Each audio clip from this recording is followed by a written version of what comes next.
Hello friends, welcome to my channel study with Shilpi. Friends, हम लोग UGC NET exam के second paper geography, PGT geography and all upcoming geography exams की तैयारी कर रहे हैं। फ्रेंड्स, हम लोग ज्योग्राफी में ज्योग्राफिकल थॉट यानी भौगोलिक चिंतन को पढ़ रहे हैं।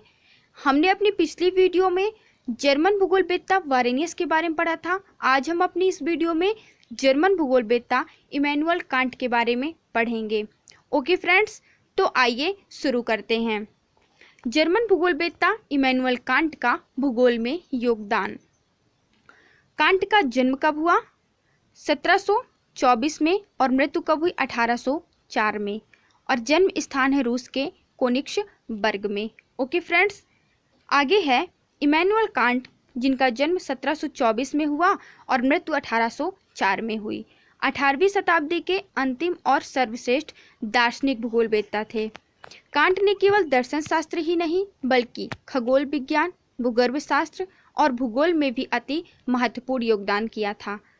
कांट प्रथम विद्वान थे जिन्होंने भूगोल को पूर्ववर्ती धर्मबंधन से मुक्त कराकर उसे सुदृढ़ वैज्ञानिक आधार प्रदान किया। यानी फ्रेंड्स, कांट एक दार्शनिक भूगोलवेत्ता थे, लेकिन उन्होंने दर्शन शास्त्र ही नहीं खगोल विज्ञान, भूगर्भ शास्त्र और भूगोल में भी महत्वपूर्ण योगदान किया था। कांट प्रथम विद्वान थे जिन्होंने भूगोल को पूर्ववर्ती धर्मबंधन, यानी फ्रेंड्स भूगोल में बहुत सारे धार्मिक तत्व थे, यानी भूगोल में बहुत सारी चीज़ों का वर्णन धर्म के आधार पर किया गया था। कांट ने इन सभी चीज़ों से भूगोल को मुक्त कराया और उसे एक वैज्ञानिक आधार प्रदान किया। ठीक है फ्रेंड्स, अगला पॉइंट है इमैनुअल कांट का जन्म रूस की कोनिग्सबर्ग कॉलिनिनग्राड में 22 अप्रैल 1724 को एक साधारण परिवार में हुआ था। उन्होंने कोनिग्सबर्ग विश्वविद्यालय से 1742 में हाई स्कूल परीक्षा उत्तीर्ण करने के पश्चात कोनिग्सबर्ग के समीप में एक धनी परिवार में निजी शिक्षक के रूप में कार्य करना आरंभ किया था। 1755 में कोनिग्सबर्ग विश्वविद्यालय से दर्शन शास्त्र में डॉक्टरेट की उपाधि प्राप्त की और 31 वर्ष की आयु में व्याख्याता बन गए। अगले 15 वर्षों तक वे दर्शन, भौतिकी, भौतिक भूगोल, गणित आदि से संबंधित विषयों में व्याख्यान देते रहे। 46 वर्ष की आयु में 1770 में कांट को कोनिग्सबर्ग विश्वविद्यालय में प्रोफेसर पद पर नियुक्त किया गया। वे 1780 में इसी विश्वविद्यालय में बोर्ड ऑफ गवर्नर्स के सदस्य और 1786 में विश्वविद्यालय के उपकुलपति पद पर आसीन हुए। यानी फ्रेंड्स, कांट का जन्म 22 अप्रैल 1724 को हुआ। 1742 में उन्होंने हाई स्कूल की परीक्षा उत्तीर्ण की। 1755 में उन्होंने कोनिग्सबर्ग विश्वविद्यालय से ही दर्शन शास्त्र में डॉक्टरेट की उपाधि प्राप्त की और 31 वर्ष की आयु में व्याख्याता बन गए। इसके बाद 46 वर्ष की आयु में 1770 में कोनिग्सबर्ग विश्वविद्यालय में ही, यानी जहां से उन्होंने हाई स्कूल किया, जहां से उन्होंने दर्शन शास्त्र में डॉक्टरेट की उपाधि प्राप्त की, उसी विश्वविद्यालय में उन्हें प्रोफेसर पद पर 1770 में नियुक्त किया गया। इसके बाद 1780 में इसी विश्वविद्यालय में बोर्ड ऑफ गवर्नर्स के सदस्य और 1786 में विश्वविद्यालय के उपकुलपति पद पर आसीन कर दिया गया।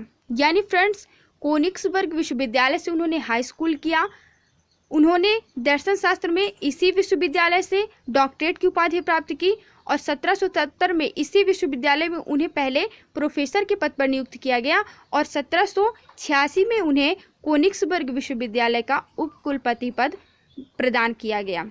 ठीक है फ्रेंड्स, तो उनका जीवन इस तरह का रहा। आगे फ्रेंड्स, हम इमैनुअल कांट से जुड़े उन महत्वपूर्ण बिंदुओं को पढ़ेंगे जो कि कंपटीशन एग्जाम्स में पूछे जाते हैं, यानी फ्रेंड्स जिनसे क्वेश्चंस बनते हैं। ओके, तो आइए नेक्स्ट पॉइंट देखते हैं। नेक्स्ट पॉइंट है कांट ने भौगोलिक यात्राएं नहीं किया था, जिसके कारण उन्हें आराम कुर्सी वाला दार्शनिक भूगोलवेत्ता, आर्मचेयर फिलोसफर, ज्योग्राफर के रूप में जाना जाता है। ये फ्रेंड्स वेरी वेरी इंपॉर्टेंट है, क्योंकि ये क्वेश्चन कई बार पूछा जा चुका है और आगे भी पूछा जाएगा कि आराम कुर्सी वाला दार्शनिक भूगोलवेत्ता किसे कहा जाता है। तो अब आपको याद रखना है कि आर्मचेयर फिलोसफर ज्योग्राफर के रूप में जाना जाता है इमैनुअल कांट को। ओके फ्रेंड्स, अगला पॉइंट है, कांट के विचार से भूगोल विज्ञान की तुलना में एक वर्णनात्मक या वर्गीकृत विषय है। उन्होंने इसके लिए कोरोग्राफी शब्द का प्रयोग किया था, जिसका अर्थ है वर्णनात्मक भूगोल। फ्रेंड्स, ये पॉइंट भी इम्पॉर्टेंट है कि कांट ने भूगोल के लिए कौन से शब्द का प्रयोग किया था, कोरोग्राफी शब्द का प्रयोग किया था, और जिसका अर्थ होता है वर्णनात्मक भूगोल।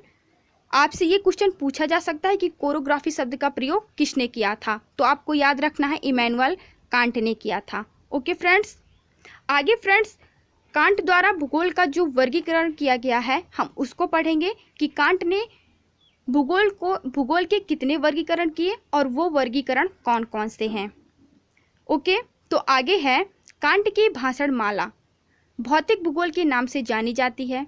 जर्मन भाषा में प्रकाशित उनकी भाषण माला के अनुसार पृथ्वी की व्याख्या और अध्ययन कई प्रकार से किया जा सकता है। इसके आधार पर उन्होंने भूगोल की निम्नांकित शाखाएं बताया था। सबसे पहली है भौतिक भूगोल यानी फिजिकल ज्योग्राफी। दूसरी है गणितीय भूगोल यानी मैथमेटिकल ज्योग्राफी। तीसरी है नैतिक भूगोल यानी मॉरल ज्योग्राफी। और चौथी है राजनीतिक भूगोल यानी पॉलिटिकल ज्योग्राफी। और पांचवी है वाणिज्य भूगोल यानी कमर्शियल ज्योग्राफी। और छठवीं है धर्मपरक भूगोल यानी थियोलॉजिकल ज्योग्राफी। ओके फ्रेंड्स, तो कांट ने भूगोल के कितने वर्गीकरण किए? 6 वर्गीकरण किए। कौन कौन से? भौतिक भूगोल, गणितीय भूगोल, नैतिक भूगोल, राजनीतिक भूगोल, वाणिज्य भूगोल और धर्मपरक भूगोल। ओके फ्रेंड्स, तो आपको ये जितने भी पॉइंट हैं इन सभी पॉइंट्स को याद रखना है, क्योंकि इन सभी पॉइंट से क्वेश्चंस बनते हैं। ओके फ्रेंड्स, तो हमने इमैनुअल कांट के बारे में पढ़ लिया है, उनसे संबंधित उन महत्वपूर्ण बिंदुओं को भी पढ़ लिया है जिनसे कंपटीशन एग्जाम्स में क्वेश्चन बनते हैं। ठीक है फ्रेंड्स, तो अब हम आपको अपनी नेक्स्ट वीडियो में मिलेंगे। तो फ्रेंड्स, अगर आपको ये वीडियो पसंद आया हो तो वीडियो को लाइक करें, शेयर करें और चैनल को सब्सक्राइब करें। Thank you for watching this video.